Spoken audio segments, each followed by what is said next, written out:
आज हम बहुत महत्वपूर्ण पहलू पर चर्चा करने वाले हैं। कृपया ध्यान से सुनेंगे, तभी समझ में आएगा। बीच में वीडियो छोड़ देंगे तो पूरी बात समझ नहीं आएगी। 25 नवंबर 2025 का दिन बेहद खास होने वाला, और यह चर्चा भी बेहद खास होने वाला है।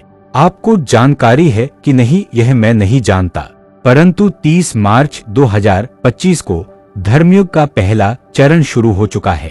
30 मार्च से ठीक छठे महीने में अयोध्या में सूर्य ध्वजा का रोहन होने जा रहा है। सूर्य अर्थात सनातन धर्म का प्रतीक है। यह घटना अकारण नहीं है। ईश्वर के प्रत्येक कार्य बहुत सुनिश्चित समय पर होता है। आइए इस कहानी में थोड़ा पीछे से समझते हैं। पिछले कई दशकों से अयोध्या का राम मंदिर विवादों में उलझा रहा। इस मंदिर को लेकर बहुत विवाद हुआ। बहुत से हमारे हिंदू भाई बलिदान हो गए। समय बीता, यह मामला कोर्ट तक पहुंच गया। काफी समय तक यह मामला कोर्ट में उलझा रहा। धीरे धीरे समय बीता और 2020 आया, जब पूरी दुनिया कोरोना के भयंकर संक्रमण से जूझ रही थी। उसी समय माननीय प्रधानमंत्री श्री नरेंद्र मोदी जी ने इस मंदिर की नींव रखी। यह कोई संयोग नहीं था। कहते हैं ईश्वर की मर्जी बिना एक पत्ता भी नहीं हिलता। मंदिर का निर्माण पहले कैसे हो जाता? धर्म ध्वज के रक्षक स्वयं हनुमान जी है। हनुमान जी का कार्य था धर्म और भक्तों को कलयुग की काली छाया से बचाना, और वो हमेशा से अपने कार्य को करते आए हैं। मंदिर का निर्माण और ध्वजा रोहण भगवान की इच्छा से हो रहा है, क्योंकि वो जानते हैं जब इंसान के भीतर इंसानियत नहीं होगी और धर्म का कोई मूल स्तंभ नहीं होगा, सभी नियम खत्म हो जाएंगे, तब यही प्रतीक मेरे धरा अवतरण को बताएंगे। अब प्रभु आने वाले हैं, धरती आवाज देगी, प्रकृति कहर बनकर टूटेगी, नदियां अपना रुख बदलेंगी। सब यही कहेंगे प्रभु आ रहे हैं, सावधान हो जाओ, भक्त सावधान होंगे। लेकिन धर्म को तोड़ने वाले लोग समझ नहीं पाएंगे यह क्या हो रहा है, और प्रकृति ऐसे लोगों को नहीं छोड़ेगी जिन्होंने धर्म का मजाक बनाया है। प्रभु हर रास्ता सुगम बनाते हैं, और आज वही हो रहा है जो युग के अंत में होता आया है। राम मंदिर के निर्माण के समय कोरोना जैसी बीमारी आई। लोग अपने घरों में कैद। सूर्य ध्वजा एक ऐसे समय की चेतावनी है जब धर्म स्थापना का कार्य और तेज हो जाएगा। आने वाला समय सनातन का होगा। 25 नवंबर 2025 ब्रह्मांड की अलौकिक घटना होगी, जब प्रकृति की मूल व्यवस्था कायम होगी। सभी धर्म खत्म होंगे और बचे हुए शेष लोग सनातन में एकजुट होकर धर्म का जयघोष करेंगे। सूर्य ध्वज लगने के बाद पूरी दुनिया में भगवा रंग दिखाई देने लगेगा। 2026 इसका प्रमाण साफ करता हुआ आगे बढ़ेगा। अगले 25 नवंबर तक बहुत कुछ बदल गया होगा।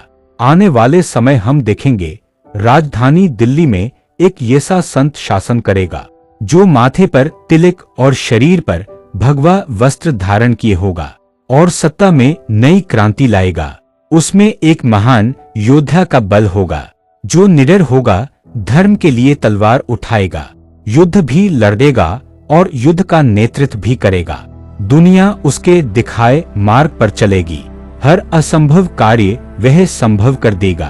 भारत को विश्व गुरु बनाएगा। ये ध्वजा केवल ध्वजा नहीं, विश्व की आधारशिला है। यह इतिहास लाखों सालों तक याद किया जाएगा। ब्रह्मांड की अद्भुत घटना जो देव भूमि भारत में घटित होगी। पूरा संसार बदलेगा। याद रखना, आज मेरी आवाज कल इतिहास बनेगी। धर्म ध्वज आगाज धर्मयुग का पहला संदेश ईश्वरीय सत्ता के माध्यम से दिया जा रहा है। यह संदेश है कल्कि के धरा अवतरण का। अब यह ध्वज इस बात को प्रमाणित करेगा कि आने वाला समय ईश्वरीय सत्ता का होने वाला है। लोकतंत्र समाप्त होगा, नए राजतंत्र की स्थापना होगी। समय का यह संदेश साधारण नहीं है। हमने पहले कहा है, एक ऐसे राजनेता का उदय होगा जो भविष्य की दिशा बदल देगा। उसकी गूंज 7 समंदर पार तक सुनाई देगी, जिसके सामने बड़े से बड़े सत्ताधारी घुटने टेक देंगे। केवल वही होगा जो वह चाहेगा।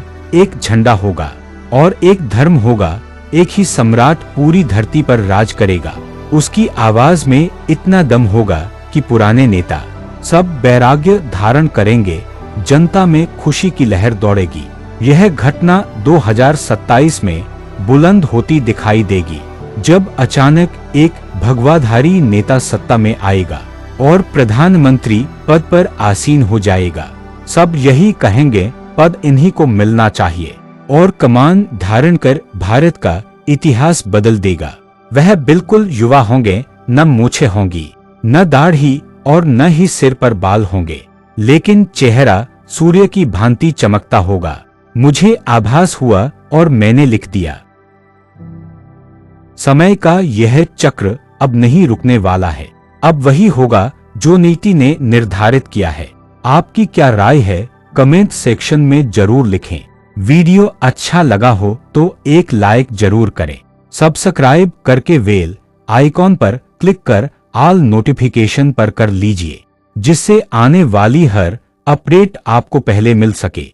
ऐसे ही रोचक जानकारी के लिए हमारे चैनल आप चल बड़ी कृपा हो। जय मां, न जाने कितने लोग सच्चिदानंद आपका दिन बदल सकते हैं।